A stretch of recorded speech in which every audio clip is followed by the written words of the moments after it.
அற்புத கீர்த்தி வேண்டி ஆனந்த வாழ்க்கை வேண்டி நற்பொருள் துவிதல் வேண்டி நலமெல்லாம் பெருக வேண்டி கற்பகமூர்த்தியானை பொற்பதம் பணிந்து வாரீர் பொய்யில்லை கண்ட உண்மை. உலகெங்கும் வாழும் நமது நேயர்கள் அனைவருக்கும் வணக்கம். ஜோதிட தகவல் என்ற தலைப்பில் ஒவ்வொரு நட்சத்திரக்காரர்களுக்கும், அதாவது அசுவனி முதல் ரேவதி வரை எதிர்கால நட்சத்திர பலன்களை இங்கே பதிவு செய்யப்படுகிறது. இப்பொழுது உங்கள் நட்சத்திரமான சதய நட்சத்திரத்துக்கு பொது பலன்களும், இந்த நட்சத்திரத்தின் ஒவ்வொரு பாதத்தில் பிறந்தவர்களுக்கும் உரிய பலன்களை பார்க்க இருக்கிறோம். உங்கள் நட்சத்திரத்தின் அதிபதி ராகு பகவான் ஆகும். இந்த நட்சத்திரத்தின் 4 பாதங்களும் கும்பத்தில் இடம்பெறும். இதை முழு நட்சத்திரம் என்று கூட சொல்வதுண்டு. சதய நட்சத்திரத்தில் பிறந்தவர்களுக்கு ஆரம்பகால தசை ராகு தசையாகவே நடைபெறும். இந்த நட்சத்திரக்காரர்கள் பஞ்சபட்சி நேரங்களை தெரிந்து கொள்ள உங்களுடைய பட்சி வலவரையில் பிறந்தவர்களுக்கு மயில், தேய்வரையில் பிறந்தவர்களுக்கு வல்லூர் பட்சியாக வரும். குறிப்பாக உங்களுடைய படுபட்சி கிழமைகள் என்ற ஆகாத கிழமைகளை தெரிந்து கொள்வது மிகவும் அவசியமாகும். காரணம், இந்த கிழமைகளில் செய்யும் அனைத்து சுப நிகழ்ச்சிகளும் தடைகளும் பிரச்சனைகளும் ஏமாற்றத்தையும் சந்திக்க வேண்டியிருக்கும். அதாவது உங்களுக்கு ஆகாத படுபட்சி கிழமைகளில். அதற்காகவே இதை தெளிவுபடுத்தப்பட்டிருக்கிறது. இதை நீங்கள் தெளிவாக புரிந்து கொண்டு அந்த நாட்களில் முக்கிய நிகழ்ச்சிகள் ஏதேனும் செய்யக்கூடியதாக இருந்தால் அதை தவிர்ப்பது நல்லது. குறிப்பாக திருமண நாட்களில் படுபட்சி கிழமைகளாக இருக்கக்கூடாது. மேலும் உங்களுக்கு யோகம் தரக்கூடிய பட்சி நல்ல நேரங்களையும் இந்த சேனலில் பதிவு செய்யப்பட்டிருக்கிறது. சப்ஸ்கிரைப் செய்து கொண்டு பார்த்தால் இங்கே பஞ்சபட்சி நேரம், படுபட்சி கிழமைகள் பற்றிய விளக்கங்கள் தெரிந்து கொள்ளலாம். சதய நட்சத்திரத்தில் பிறந்தவர்கள் குறிப்பாக அடுத்தவர்களையும் எதிரிகளையும் பற்றி எதையும் எளிதில் புரிந்து கொள்ளும் ஆற்றல் பெற்றவர்களாக இருப்பார்கள். அவர்களின் நடவடிக்கைகள் புரிந்து கொண்டு அதற்கு ஏற்ற வகையில் செயல்படுபவர்களாக கூட இருப்பீங்க. ஆனால் இவர்களின் பேச்சும் அதன் கருத்தும் நியாயமானவும் ஆணித்தரமாகவும் இருக்கும் என்றாலும் அதை பேச வேண்டிய இடத்தில் சொல்ல வேண்டியவர்களிடம் சொல்ல தவறவிடுவதால் சம்பந்தப்பட்ட பிரச்சனைகள் காலதாமதமாகுவதும் அல்லது உரிய பிரச்சனை உடனே நடைபெறாமல் போவதும் ஏற்படலாம். அதே சமயம் இவர்கள் பேச ஆரம்பித்தால் பக்கத்தில் இருப்பவர்களை பற்றி எதையும் கவலைப்பட மாட்டார்கள். இவர்கள் கருத்து என்னவோ அதை பற்றி பேசிக்கொண்டிருப்பார்கள். பிறருடைய பொய்யான கண்மூடித்தனமான பழக்க வழக்கங்களையோ கருத்துக்களையோ ஏற்க மாட்டார்கள். அடுத்தவர்கள் அறிந்து கொள்ள முடியாத ஆற்றல் இவர்களிடம் இருக்கலாம். ஆனால் அதை எப்படி பயன்படுத்தி கொள்வது என்று சில நேரங்களில் இவர்களின் சிந்தனைக்கு வராமல் போவதால் கையில் வெந்நீர் இருந்தும் உரிய நேரத்தில் உருக்க முடியாமல் போய்விடும். பிறகு நினைப்பார்கள், அதை அப்போவே சொல்லியிருக்கலாம், இல்லை அந்த காரியத்தை அப்போவே செய்திருக்கலாம் அப்படின்னு மனதில் நினைக்கக்கூடிய நிலை இருக்கும். ஒரு முறை இவர்கள் ஏதாவது கருத்துக்களை சொல்லிவிட்டால் அதை மாற்றிக்கொள்வது கஷ்டம். சில நேரங்களில் சிக்கனத்தை கடைபிடிப்பதால் இவர்களை பிறர் கஞ்சத்தனமானவர் என்று சொல்வார்கள். இவர்கள் பொருளாதாரத்தில் எந்த நிலையில் இருந்தாலும் தனது தரத்திற்கு மேல் உயர்ந்த நிலையில் இருப்பது போல் அடுத்தவரிடம் காட்டிக்கொள்வார்கள். அதாவது தனது தாழ்ந்த நிலையை பிறரிடம் தெரிவிக்க விரும்ப மாட்டார்கள்.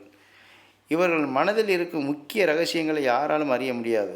குறிப்பாக தனது வீட்டு துணைவர்களுடன் சொல்ல மாட்டார்கள். பெண்ணாக இருந்தால் கணவன்கிட்டையும், கணவனாக இருந்தால் பெண்ணுக்கிட்ட கூட, அவருடைய மனைவிக்கிட்ட கூட சில முக்கிய ரகசியங்களை சொல்ல மாட்டார்கள். அவ்வளோ சஸ்பெண்டாக இருப்பாங்க. கொள்கைவாதியாக இருப்பதால் பலருக்கும் சில விஷயங்களில் இவர்களை பிடிப்பதில்லை. சில பேர் எதிராகி விடுவார்கள். அதாவது இவர்களுடைய பிடிவாதமான சில கொள்கைகள் இருக்கும், அது நியாயமானதாக இருக்கும். அது மாதிரி உள்ள நிலையில் இவங்க பிறருக்கு பிடிக்காதவங்க மாதிரி ஒரு சூழ்நிலை ஏற்படும். குறிப்பாக சொல்லப்போனால், இப்போ நீங்கள் ரகசியங்களை கட்டி கேட்குறீங்க, அந்த ரகசியங்களை பிறருக்கு தெரியணும், ரொம்ப முக்கியமானவங்கள்ட்ட தெரியணும்னு அவங்க ஆசைப்படுவாங்க. என்ன தான் கேட்டால் நீங்கள் சொல்ல மாட்டீங்க. அதான் நான் குறிப்பாக ஒன்று சொல்லுவேன். துணைவர்களாக உங்களுடைய துணைவி இப்போ மனைவியாக இருக்கிறாங்க, அந்த மனைவிக்கிட்ட கூட சொல்லாதவர்கள் அவங்க என்ன நினைப்பாங்க, என்கிட்ட கூட சொல்லக்கூடாதா அப்படிங்கிற மாதிரி ஒரு கோபம் இருக்கும், வெறுப்பு இருக்கும் இல்லையா? அந்த நிலைக்கு நீங்கள் ஆளாகப்படக்கூடிய சூழ்நிலை ஏற்படும். அப்படி ஒரு கொள்கை உள்ளவராக இருப்பீங்க. முக்கிய ரகசிய விதிகளை யாரிடமும் யாருடைய பிரச்சனையும் அவ்வளோ சீக்கிரம் நீங்கள் வெளியிட மாட்டீங்க. பொதுவாக சதி நட்சத்திரக்காரர்கள் பலர் பிரபலமானவர்களாக இருக்கிறார்கள் என்று சொல்லலாம். தஞ்சை பெரிய கோயில் கட்டிய ராசராசன் சோழன் கூட பிறந்தது இந்த சதய நட்சத்திரம்தான். இப்படி கோபுரம் கட்டியவர்கள் இருந்து குடிசைவாசிகள் வரை இந்த நட்சத்திரக்காரர்கள் இருந்தாலும் ஒவ்வொரு நிலையில் இருப்பவர்களும் நான் ஏற்கனவே சொன்ன மாதிரி தனது சுயகர்வத்தை விட்டு கொடுக்க மாட்டார்கள். இந்த நட்சத்திரக்காரர்கள் ஒரு சிலர் இன்னும் சைக்கிள் போய் கொண்டு இருப்பவர்களும் உண்டு. அதாவது 2 சக்கர வாகனங்கள், மோட்டார் சைக்கிள் கூட வாங்க முடியாதவர்கள் இருக்கிறார்கள். அப்போ உயர்ந்த நிலையில் பெயர் சொல்லக்கூடிய அளவு சமூகத்தில் இன்றைக்கி சதய நட்சத்திரக்காரர்கள் எத்தனை பேர் இருக்கிறார்கள். அப்படி இருந்தும் குடிசைவாசியாக இன்னும் கால்நடையாக போய் கொண்டிருப்பவர்களும் இந்த நட்சத்திரத்தில் இருப்பவர்கள் இருக்கிறார்கள். அப்போது இந்த நட்சத்திரம் அந்த 4 பாதத்தில் எந்த பாதத்தில் இவர்கள் பிறந்திருக்கிறார்கள், எந்த கிரகங்கள் இந்த இவருடைய யோகாதிபதி கிரகங்கள், குறிப்பாக இந்த 4ஆம் வீடு என்று சொல்லப்படுகிற வீடு, மனை, வண்டி, வாகனம், இதெல்லாம் அசையா சொத்துக்கள் இருக்கு இல்லையா, அது ரிஷபம் வரும் இந்த 4ஆம் இடம் இந்த கும்பராசிக்கு. அப்போ அந்த 4ஆம் இடத்து அதிபதி சுக்கிரன் இருக்கக்கூடிய நிலை, அதனுடைய அந்த நட்சத்திர சாரம், இதன் அடிப்படையிலும் தனகாரன் என்று இந்த ராசிக்கு தனகாரனான குரு இருக்கக்கூடிய நிலையும், ராசி அதிபதி சனி இருக்கக்கூடிய அந்த நல்ல வலுவான நிலைகளில் இருக்கக்கூடியவர்களுக்கு நான் மேற்சொன்ன மாதிரி நல்ல பலன்கள் நடக்கிறதுக்கு வாய்ப்பு இருக்கும். அப்போ இந்த முக்கியமான 4 கிரகங்களும் மாறுபட்டு வலுவிழந்து, அதாவது இந்த கிரகங்கள் செயலிழந்து இருப்பது என்பது ஒன்று நீச்சம் பெற்றிருக்கணும், இல்லை வக்கரம் பெற்றிருக்கணும், இல்லை பகை இடத்தில் இருக்கணும். இப்படி உள்ள இடங்களில் இருந்தால் அவர்களுக்கு இந்த மாறுபட்ட பலன், அதாவது அடித்தட்டு வேலைகளை, கூலி வேலைகளை நடந்து போகக்கூடிய, இன்றைக்கும் இந்த நாகரிக காலத்தில் நடந்து போகக்கூடிய ஒரு சூழ்நிலை கூட ஏற்படக்குள்ள வாய்ப்புகளை கொடுக்கும். அப்போ தஞ்சை பெரிய கோயில் கட்டிய ராஜராஜ சோழனுக்கும் அந்த சதய நட்சத்திரம் இன்றைக்கும் சைக்கிள் போகிறவர்களும் சைக்கிள் கூட இல்லாமல் கால்நடையாக போகிறவர்களுக்கும் இருப்பதென்றால், இந்த முக்கிய 4 கிரகங்களுடைய மாற்றங்கள், நிலைகள், சுயசாரம் பெற்றிருக்கக்கூடிய சில பிரச்சனைகளால் இந்த மாறுதல் வாழ்க்கையில் ஏற்படுகிறது என்பதுதான் இதன் விளக்கத்தை நாம் தெளிவுபடுத்தப்படுகிறது. சரி, இப்போது சதய நட்சத்திரம் 1ஆம் பாதத்தில் பிறந்தவர்கள் கல்வியில் முன்னேற்றம் இருக்கும். காரணம், இந்த நட்சத்திரத்தின் 1ஆம் பாதம் அம்சத்தில் குருவோட வீடான தனுசில் இடம்பெறும். அங்கே குரு, சந்திரன், ராகு கூட்டுக்கலவையாக வருவதால் அறிவுக்கும் புத்திக்கும் அதிக முக்கியத்துவம் பெறலாம். அதோடு உடல் வலிமையும் அங்கலட்சணம் பொருந்தியவராகவும் இருப்பார்கள். அதாவது நல்லா பார்ப்பதற்கு ஒரு ஆள் அழகாக, வாட்ட சட்டமாக, கலராக, பார்ப்பதற்கே ஒரு கவர்ச்சியாக இருக்கக்கூடிய ஒரு நிலையில் ஏற்படும். அரசாங்க பதவியில் சிலர் இருப்பவராகவும் யோகங்கள் அமையலாம். இவர்களுக்கு வீடு, நிலங்கள், அசையா சொத்துக்களும் உரிய நேரங்களில் கிடைக்கலாம். தேவையில்லாத பிரச்சனைகள் சில நேரங்களில் இவர்களே சமனில்லாமல் ஆசராகும் சூழ்நிலையை உருவாக்கி கொண்டு வீண் வழக்குகளில் தலையிட்டு அதில் நேரத்தையும் மனக்குழப்பத்தையும் ஏற்படுத்தி கொள்வார்கள். இதுதான் இவங்கள்ட்ட இருக்கக்கூடிய பிரச்சனை. மனதுக்கு பிடித்த மங்கையர்களை மனைவியாக அல்லது கணவராக வருவார்கள். அதாவது பெண்களாக இருந்தால் நட்சத்திரத்தில் அவருக்கு மனசுக்கு பிடித்த மாதிரி கணவனும், ஆண்களாக இருந்தால் அவர்கள் நினைத்த மாதிரி மனைவியாக கூட அமைவதற்குள்ள வாய்ப்புகள் இருக்குது. இவர்களின் ஜாதகத்தில் சூரியன், சுக்கிரன் கெட்டால் இந்த பலன் மாறுபடும். நான் அதான் ஒவ்வொரு நட்சத்திரத்துக்கும் சொல்லும்போது, அதாவது பொது பலன்கள், விதி பலன்கள், இந்த நல்ல பலன்களும் அல்லது கெட்ட பலன்கள் நான் சொல்லுவதும் நடைபெறுவது விதி. ஆனால் இந்த கிரக மாற்றங்கள் ஒவ்வொருத்தருக்கும், இந்த நட்சத்திரக்காரர்கள் 4 பாதம் இருக்குது ஒவ்வொரு நட்சத்திரத்துக்கும். அந்த 4 பாதங்கள் இடம்பெறக்கூடிய எந்த பாதத்தில் பிறந்திருக்கீங்களோ அந்த பாதத்தில் பிறந்திருக்கக்கூடிய அந்த கிரக அமைப்புகள், அந்த அம்சத்தில் இருக்கக்கூடிய கிரகங்கள் எது என்பதை பொறுத்து இந்த பொருளாதார உயர்வு நிலையும், திருமண சம்பந்தப்பட்டதும், பெண்களாக இருந்தால் கணவனும், ஆண்களாக இருந்தால் மனைவி அமைவதும், அக்கம் பக்கத்தாரும், உற்றார் உறவினர்களும், பகையாளிகளும், உறவுக்காரர்களும், நண்பர்களும் மாறுபடுவதற்குள்ள வாய்ப்புகள் கண்டிப்பாக இருக்கும். அதைத்தான் நீங்கள் முக்கியமாக புரிஞ்சுக்கணும். அப்போ அந்த சதய நட்சத்திரத்துக்கு, கும்பராசிக்கு பொதுவாக இந்த பலன் நான் சொல்லக்கூடிய நல்ல பலன் எல்லாமே எல்லாருக்கும் இல்லை அப்படிங்கிறது ஒரு நினைப்பும், அல்லது அவர்களுக்கு மாறுபட்ட பலன் நடக்கின்ற பொழுது சதய நட்சத்திரத்துக்கு பலன் சொல்கிறாரு, அப்போ நமக்கு இது இல்லையே அப்படிங்கிற ஒரு நிலை ஏற்படும் பொழுது அங்கே உங்களுடைய கிரக மாற்றங்கள் கண்டிப்பாக நான் இப்போ சொன்ன மாதிரி இந்த முக்கியமான தனஸ்தானாதிபதி, அதே மாதிரி 4ஆம் அதிபதியான சுக்கிரன், அதே மாதிரி உங்களுடைய ராசி அதிபதி, அதே மாதிரி பாக்கியாதிபதி என்று சொல்லக்கூடிய கிரகங்கள், இந்த நிலையெல்லாம் உங்களுக்கு மாறுபட்டு, அதாவது கெட்டிருந்தால், வலு குறைந்திருந்தால், இந்த குறைவான பலன், பின்தங்கிய பலனை, பொருளாதார கஷ்டத்தில் மனதுக்கு துக்கமான கஷ்டமான வாழ்க்கை நிலையை நீங்கள் அடையக்கூடும். அப்படி நல்ல மாதிரியாக இருந்துட்டாக்க இந்த சதய நட்சத்திரக்காரங்களுக்கு கண்டிப்பாக ராஜராஜ சோழன் அவர் வந்து கோபுரத்தை கட்டினார் பெரிய கோவிலை, நீங்கள் ஒரு வீட்டையாவது கண்டிப்பாக கட்டுவீங்க. இதுதான் இதில் இருக்கக்கூடிய ஒரு முக்கிய விவரம். சரி, இவர்களுக்கு சேவகத் தொழில், மருத்துவம், வரி வசூல், உருக்காலை, நிலவலம், தேச பாதுகாப்பு, உணவு விடுதி, சுங்கச்சாவடிகள், பரிபாலன்கள், வாசன திரவியம், இசை, நாடகம், ஆடை, அணிகலன், அலங்கார பொருட்கள் விற்பனைகள், டெய்லர் கடை, ஒப்பனைக்கலை, படப்பிடிப்பு, ஒரு சிலருக்கு நீச்சல் தொழில்களான டீ கடை, கூலித் தொழில்கள், எடுபிடி வேலைகள் அமையலாம். சதய நட்சத்திரம் 2ஆம் பாதத்தில் பிறந்தவர்கள் பெரிய குடும்பத்தில் பிறந்தவராக இருப்பதால் பாரம்பரிய சொத்துக்கள்னால் வசதி வாய்ப்புகள் நிறைந்த வாழ்க்கையாக அமையலாம். இருந்தாலும் இவர்கள் கால நேரம் பார்க்காமல் கஷ்டப்பட்டு உழைக்க தயங்க மாட்டார்கள். எந்த தொழிலும் கைவந்த கலையாக மிக எளிதில் புரிந்து கொண்டு செயல்படுவராக இருப்பார்கள்.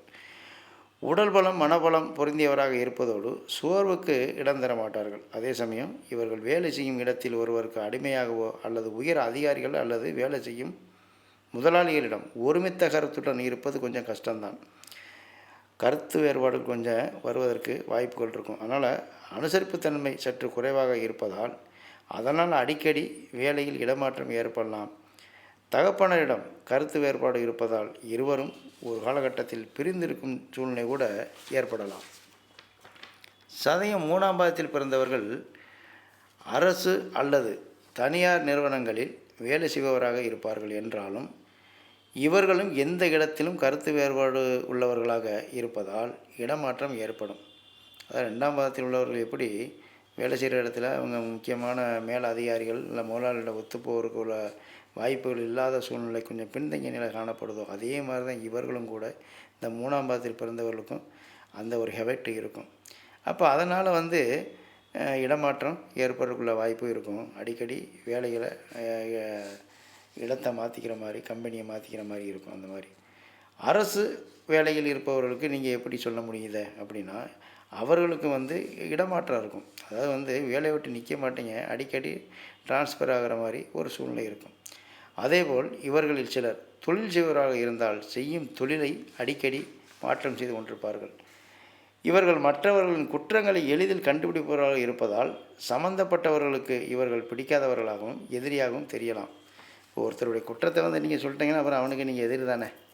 நல்லதை சொன்னால், நல்லவன்னு சொன்னால் உங்களை தோள் மேலே கை போட்டு டீ வாங்கி கொடுப்பான், ஹோட்டலுக்கு கூட்டி போவான்.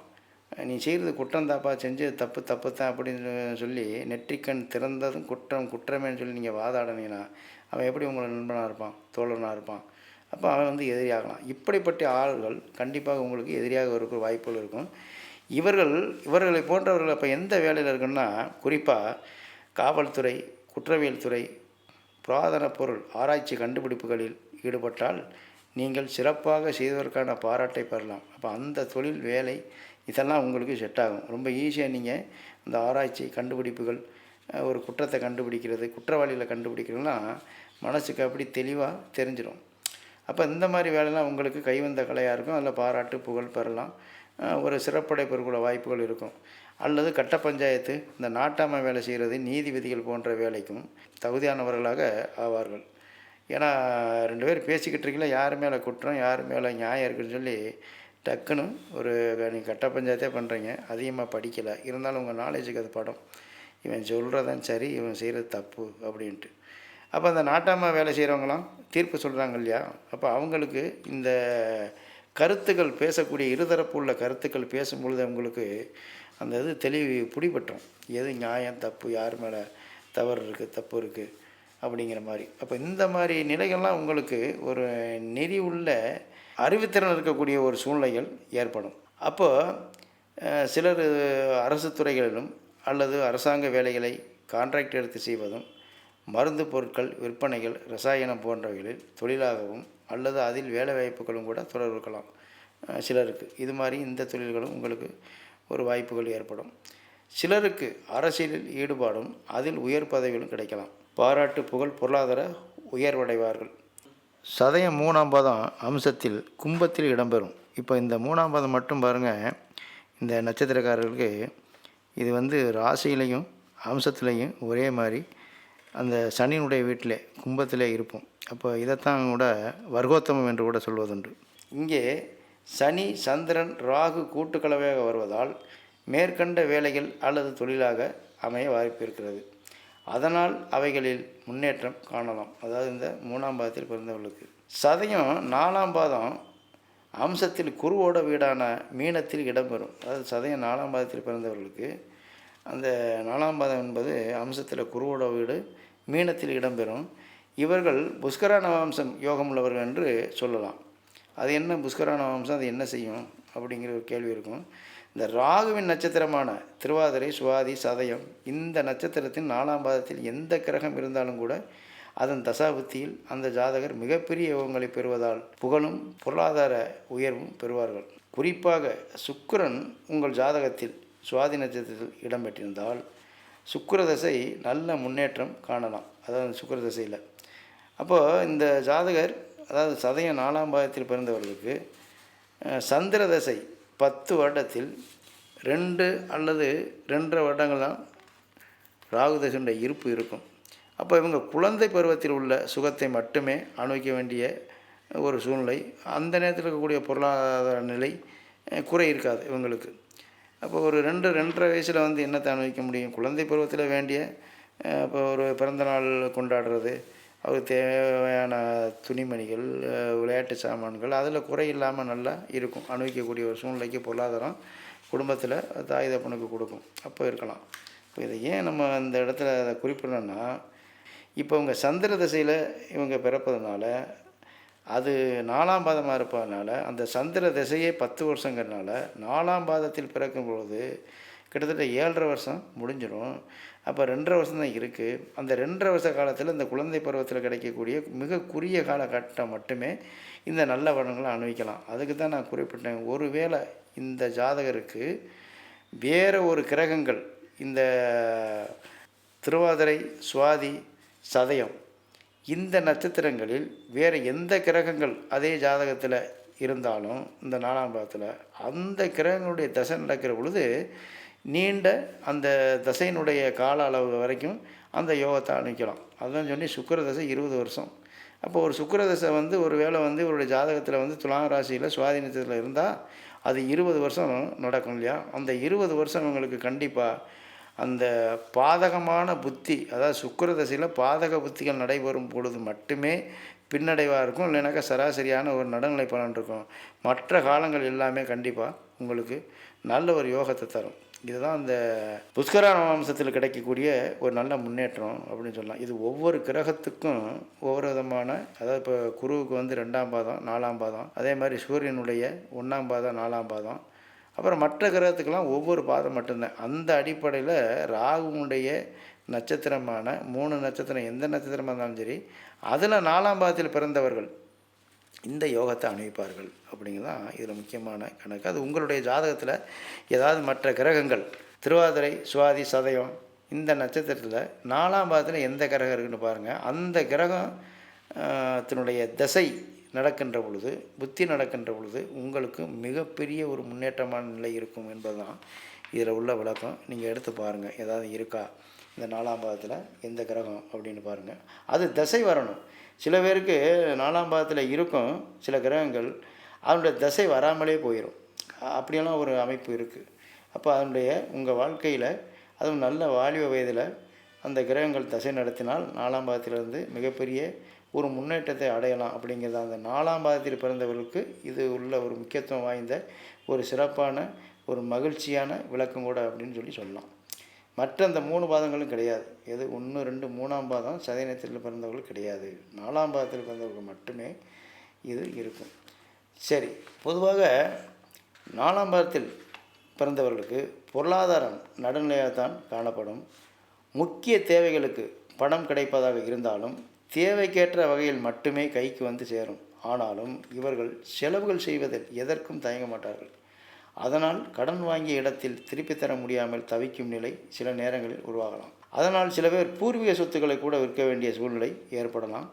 வாழ்க்கையின் முற்பகுதியில் தோல்வி கண்டாலும் பிற்பகுதியில் முன்னேற்றம் காண்பார்கள்.